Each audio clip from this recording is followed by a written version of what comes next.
Здравейте! Днес пак ще си поговорим за кандида и за инсулиновата резистентност. Аз съм доктор Весела Балтова, холистичен лекар, хомеопат, работя в областта на женското и чревно здраве и хормоналния баланс. Вече повече от 20 години се занимавам с женско здраве и виждам промените, които се случват в нашето съвременно общество. И така, любимата на храна на кандида, както сигурно всички вече знаят, това е захарта. И поради тази причина при инсулиновата резистентност, където нивата на глюкозата са високи, кандида просто празнува. Тя има достатъчно храна, за да се развива и да се размножава.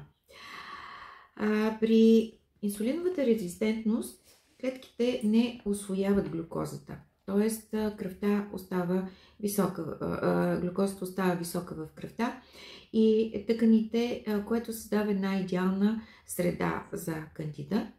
Това е, разбира се, части от метаболитния синдром, но друго, което трябва да отбележа, че прекалената консумация на плодове, които са богати на фруктоза, също създава една подходяща среда за развитието на кандида или други патогени.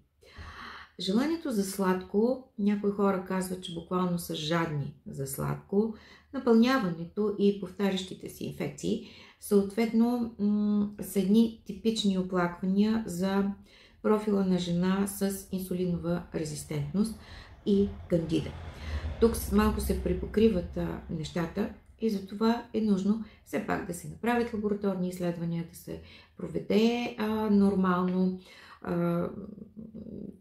лекарски преглед с снемане на анамнеза, да се види как може да се помогне в тази ситуация и кое е първично, кое е вторично и какво може да се направи. Хомеопатията, която аз използвам като един от методите за терапия, може да бъде изключително полезно в този случай. То е едно от много често използваните медикаменти при метаболитни или хормонални нарушения. Сулфур е друг медикамент, който аз често използвам при инсулинова резистентност с неговото желание за сладко и склонност към възпаление. Към холистичния подход съответно спада и хранене с нисък гликемичен индекс, избягване на храни с висок гликемичен индекс, ежедневно включване на движение. Това е просто задължително поне 30 минути до 1 час, като аз препоръчвам ходенето като един от най-лесните и най-полезни начини за раздвижване на цялото тяло, особено ако то е на по-бърз ход. Витамин D и магнезий са добавчиците, които вие сами може да си добавите, ако знаете, че имате метаболитен синдром или склонност към такъв проблем. Те спомагат за метаболитния баланс. Магнезий участва в в реакциите на над 300 ензима като кофактор. Така че това е нещо, което вие и сами можете да направите за себе си.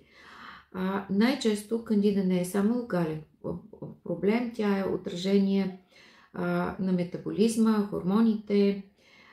Решението винаги е по-добре да е цялостно, така че ако имате нужда от консултация, от професионална подкрепа, може да ме откриете за онлайн или лична консултация. Още по-добрия вариант в Център Хомеоарт и в моите канали. Последвайте ни, споделите това видео и бъдете много здрави!